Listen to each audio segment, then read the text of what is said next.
Hello दोस्तों, स्वागत है आपका हमारे चैनल ए फॉर आजादी में। और आज की इस वीडियो में हम इस वीडियो में बात करेंगे महाराज हिरण्याक्ष के भाई हिरण्यकश्यप और उनके बेटे के बारे में।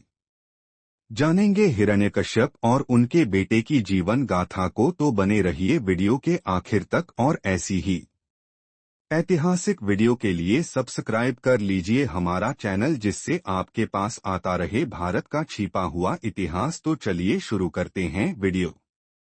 तो डिस्क्लेमर हाजिर हो। महाराज हिरण्यकश्यप। अनार्य सम्राट हिरण्यकश्यप का संपूर्ण जीवन वृत्त किसी भी एक शास्त्र पुराण में उपलब्ध नहीं है। पुराण तो कई हैं, लेकिन पुराण इतिहास नहीं मिथक होता है। आठ पुराणों और समाज में प्रचलित जनश्रुतियों से प्राप्त जानकारी पर ही यकीन करना पड़ता हूँ। तथाकथित सतयुग आदिम युग था। तब जम्बूद्वीप भारत में मूल निवासी अनार्यों की आबादी व सत्ता थी। उनके राज्य साम्राज्य थे। दक्षराज की पुत्री दिति से उत्पन्न संतान को आर्यों ने अनार्य असुर कहा है। असुर दैत्य दैते दनुजेन्द्रारी दानव। शुक्र शिष्याः दिति सुताः पूर्व देवाः सुराद्विषः। अर्थात अनार्य असुर आदि देवराज इंद्र व देवताओं के पूर्ववर्ती थे, जो सुरों के द्वेषी और शत्रु थे। यह आर्यों से पूर्व सभ्य जीवन जीने लगे थे। पाणिनि ने वाटिका व त्रिगर्त, जो तब पंजाब में स्थित थे, में असुर तथा राक्षस जातियों का वर्णन किया है। हम अनार्य असुरों के महानायक हिरण्याक्ष पर चर्चा करते हुए ऊपर बता चुके हैं कि असुर बाला दिति ने दो महान पुत्रों व एक पुत्री को जन्म दिया। पुत्र हिरण्याक्ष, हिरण्यकश्यप और पुत्री होलिका। जम्बूद्वीप में यह महान असुर कुल था। दोनों भाइयों में बड़ा प्रेम था। अपनी लाडली बहन होलिका को वे बड़ा प्यार करते थे। ज्येष्ठ होने के नाते हिरण्याक्ष राजा बने, किंतु विष्णु द्वारा छल से वाराह रूप में उनकी हत्या के बाद अनुज हिरण्यकश्यप राजा बनाए गए। हिरण्यकश्यप की पत्नी का नाम कल्याणी था। कहीं कहीं कयाधु भी मिलता है। कल्याणी के पिता उत्तानपाद थे। देखे पद्म पुराण पृष्ठ 940। विष्णु द्वारा महाराज हिरण्याक्ष की हत्या के बाद हिरण्यकश्यप ने राजसत्ता को कैसे संचालित किया। सम्राट हिरण्यकश्यप की पत्नी ने 5 पुत्र पैदा किए, जिनमें प्रहलाद सबसे सुंदर, सुयोग्य और होनहार थे। यह कुल लंबे काल तक चला। प्रहलाद के पुत्र विरोचन, विरोचन के पुत्र बलि और बलि के पुत्र बाणासुर हुए। बाणासुर के भी पुत्र और पौत्र तक यह साम्राज्य चलता रहा। स्मरणीय है कि इस कुल की कई पीढ़ियों को छल से हत्या करने के लिए आर्य देवों के आका विष्णु को कई स्वांग रचने पड़े या अवतार लेने पड़े, जो वाराह, नृसिंह और वामन आदि नामों से कहे गए हैं। मूल निवासी अनार्य शिव को अपना पूर्वज व आराध्य मानते थे। पूर्वजों की परंपरा से ही वे शैव थे। फिर महाराज हिरण्यकश्यप अपने अग्रज हिरण्याक्ष की विष्णु के हाथों छलकपट से हत्या किए जाने से आर्यों की सत्ता, संस्कृति व विष्णु के प्रबल विरोधी हुए और अपनी राजधानी का नाम हरिद्रोही रखा, जो आज हरदोई उत्तर प्रदेश में है। इधर आर्य देवों के संरक्षक विष्णु से शह पाकर देवराज इंद्र आर्य अपनी सत्ता, संस्कृति हिरण्यकश्यप के साम्राज्य के अंदर भी कायम करने की जुगत में थे। आर्य उनके राज्य में झुंड रूप में आने लगे। इसके प्रतिकार में हिरण्यकश्यप ने इंद्रलोक पर आक्रमण कर पूरी सेना सहित इंद्रपुरी को जीत लिया। मूल निवासी राजाओं से सम्मुख युद्ध में कभी न जीतने वाला इंद्र मैदान छोड़कर भाग निकला। हिरण्यकश्यप ने इंद्रासन पर कब्जा कर आर्य देवों को वहां से निष्कासित कर दिया। क्या हिरण्यकश्यप ने ब्रह्मा से कोई वरदान पा लिया था, जिससे शक्तिशाली हो उन्होंने इंद्रासन पर विजय प्राप्त कर ली। आर्यों की नीति निर्माण करने वाले ब्रह्मा ही आर्य ब्राह्मणों के प्रमुख थे। अस्तु हिरण्यकश्यप ने ब्रह्मा को चेतावनी दे रखी थी कि यदि इसके बाद कोई चालबाजी चली तो परिणाम और भी बुरा होगा। ब्रह्मा ने वचन दे रखा था कि आगे कोई षड्यंत्र नहीं होगा, तुम जैसे महान योद्धा को कोई देव, मनुष्य या प्राणी नहीं मार सकेगा। यहाँ मनुष्य का अर्थ ब्राह्मणों से है, क्योंकि भारत के मूल निवासी अनार्यों को आर्य ब्राह्मण, अनार्य असुर कहते थे। हिरण्यकश्यप द्वारा दी गई इस चेतावनी को पुराणों में बताया गया कि उन्होंने घोर तपस्या कर ब्रह्मा से वरदान प्राप्त किया था कि उसे कोई मनुष्य या देव न मार सके। आप जानते हैं कि मूल निवासी अनार्य सभी आर्य देवों से पृथक थे। वे आर्य देवों को अपना विरोधी आक्रांता मानते थे।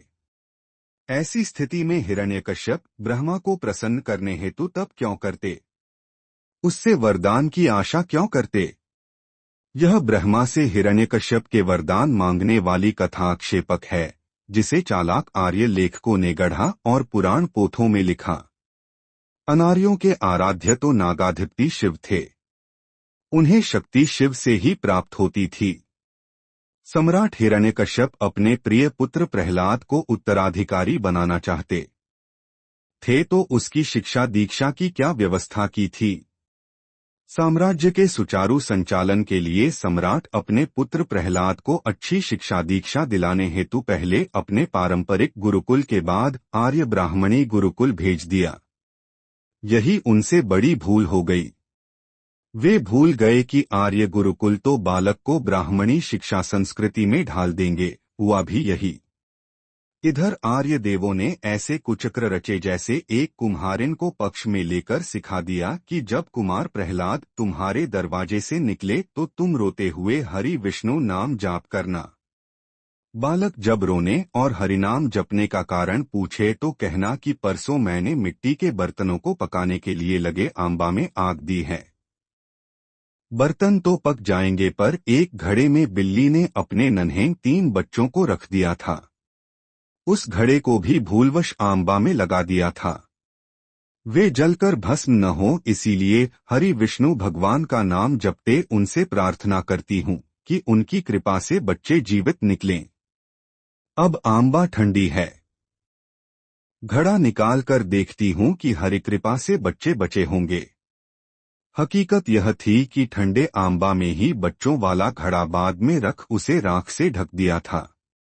खोला तो बिल्ली के बच्चे जिंदा बाहर निकल आए। इस रचे गए नाटक का बालक प्रहलाद के बालमन पर बड़ा प्रभाव पड़ा और वह भी हरि विष्णु रटते महल चला गया। गुरुकुल में पूर्व से ही ईश्वरवादी संस्कार डाले जा रहे थे। ऐसे कई गढ़े गए चमत्कार उसे दिखाए गए। साथ ही आर्य देववादी संस्कारों में ढाला गया। सबका मिश्रित प्रभाव उसके बाल मन पर यह पड़ा कि वह पिता की अदेववादी शिक्षा संस्कृति के विपरीत आर्य विष्णुवादी हो गया। विष्णुवादी वैष्णवी होने का तात्पर्य है जिसमें सभी व्यसन मौजूद हों।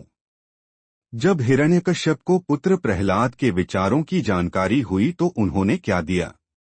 जब महाराज पिता ने पुत्र के यह हाल देखे तो बहुत दुखी हुए। अपनी भूल पर खूब पछताए। बड़े जतन किए कि प्रहलाद विष्णु हरि का नाम छोड़कर अपने आराध्य शिव के शैवमत पर चले, पर सफलता न मिली। इसी बीच एक दुर्घटना घट गई। सम्राट की प्रिय बहन होलिका, जो प्रहलाद को बहुत चाहती थी, गुरुकुल जाकर उसे स्वयं अपने हाथ से भोजन दे आती थी। उस सुंदरी बाला पर ब्राह्मणों की नजर गड़ी थी। एक शाम जब वह प्रहलाद को भोजन लेकर गई, उसे एकांत में पाकर ब्राह्मणों ने उससे बलात्कार कर डाला।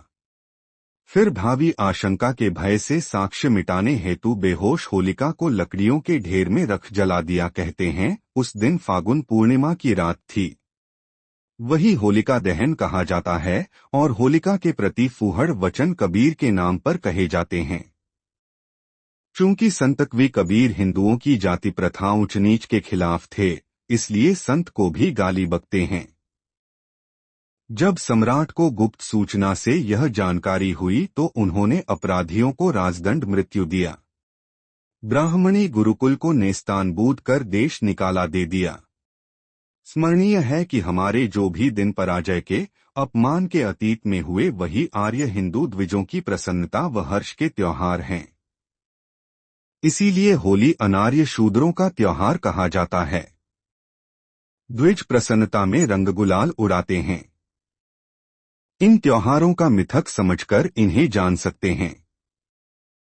होलिका दहन के बाद आगे क्या हुआ? इस दौरान प्रहलाद की पढ़ाई बंद कर दी गई। वह महल में ही अभिरक्षा में था, पर आयों की दृष्टि उस पर लगी रहती थी।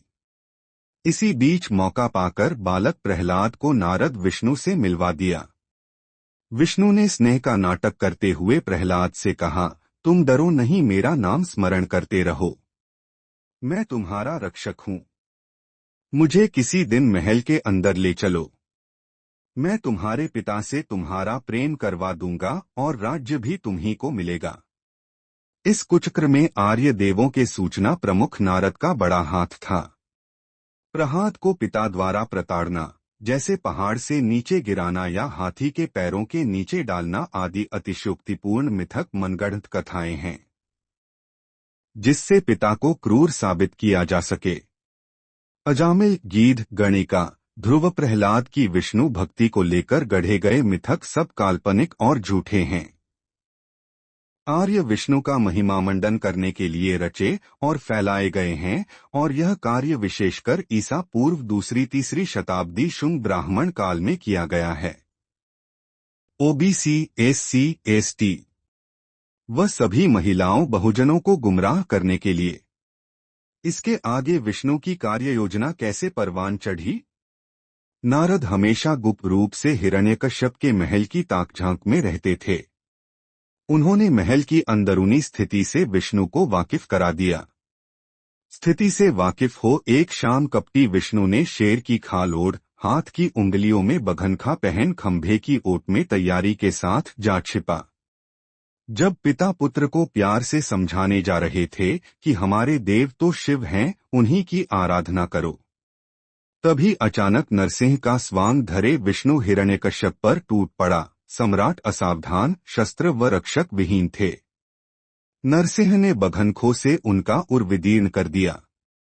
आते बाहर निकाल दी, जिससे सम्राट हिरण्यकश्यप मृत्यु को प्राप्त हुए। बालक प्रहलाद एकाएक यह सब देख आश्चर्यचकित रह गया। वह नहीं जान पाया कि यह हत्यारा कौन है, और इस अचानक घटी आश्चर्यपूर्ण घटना के साथ ही अनार्य असुर कुल के एक महान सम्राट की जीवन लीला समाप्त हो गई। पर वैष्णवों के विपरीत उनका शैवमत मूल निवासियों में चलता रहा। बाद में प्रहलाद ही इसके वाहक बने और आर्यों के प्रबल विरोधी। आर्यों के विरुद्ध उनका युद्ध वर्षों तक चला, जिसे हम अगली वीडियो में जानेंगे। उस वीडियो में हम प्रहलाद की शासन व्यवस्था और पूरी जीवन गाथा बताएंगे। और अगर आपको यह वीडियो पसंद आया है तो कर लीजिए हमारे चैनल को सब्सक्राइब। ऐसी ही और वीडियोस के लिए धन्यवाद।